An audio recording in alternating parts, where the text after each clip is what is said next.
What is good, my guys and girls of YouTube? It is your boy Justin Omoi here. Still sick, but I got a video for y'all on effects when you're recording your vocals. I get this question over and over, of course, just like every other question I get. But should I record my vocals with the effects on, or should I record them raw? The term raw meaning no effects. You can also say dry, no effects, where wet does have effects. I personally do not record with the effects on. I record them dry. That is for my voice at least. And I mean, there are some instruments where I would have the effects on. Let's say if I was sampling a snare or a drum or something, I just wanted to have that compressed hit before, you know, it's recorded on it. But me, for my vocals, I leave it raw. You don't have to do what I do and record it raw. You can record it with effects if you want, but for me, I like to record it first, then add the effects on afterwards and tweak up the effects to how I want it to be. Now, why would people want to have effects on it in the first place? A, you don't have CPU space or enough, processors for effects, and I don't know, and you just want to have it all recorded down pat once. You could also have a favorite compression. You already have everything set and you want to record it just like that so you see what you are hearing. That's another reason. It may be a plugin that you want to use, like a, delay style effect on your voice at certain times that other people's might not have.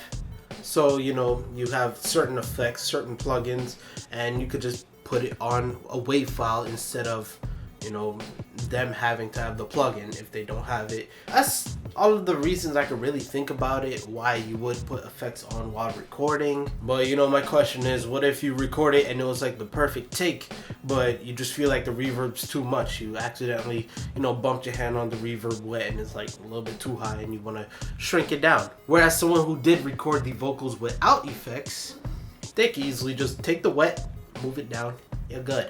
Alright. So as you see here, we have two vocals that I have recorded. I put them both into insert one, and insert one has no effects. So notice when I press play, I'm going to just resize this. For this one, this is an example of my vocals being recorded. And then, oh shit, I had to record. And then this one. This is an example of my vocals being recorded. As you see here, we have both of the vocals. However, one of them does have effects on it and we are not able to adjust this. So let's say we want to adjust the effects. We have the one without the effects on. This is an example of my vocals being recorded. And we could put this in insert 4 where, oh shoot, 1, 2, 3, 4. There, where my voice is right now that you're hearing me from. But yeah, notice this. This is an example of my vocals being recorded. See how we can adjust? This is an example of my vocals being recorded. This is an example of my vocals being recorded. So see how we are able to adjust these sounds to how we like it? That's just the pro of having raw vocals. Yeah, so you can see the difference here. Let's say you did record the vocals with the effects on, and then you're like, hey, I want to send it to somebody else for mixing and mastering. Bop, here, take my sounds, you name it, whatever. Now you send your vocal with the effects embedded into it as a waveform to the other person. How are they going to be easily, remove some delays and effects and reverbs and, let's say, oh, I don't like the delay, could you reduce it? But you're the one who put it on. There are some exceptions where it comes to actual analog compressions, like, outside hardware that goes signaled into your audio interface. Like, let's say you got a analog compressor, it's like a box and it has a threshold and all that, attack ratio, blah blah blah, and you signal it into, I don't know, graphic EQ or EQ equalizer and do that blah blah blah, and then you send it to a delay, etc., and then you put it into the digital audio workstation.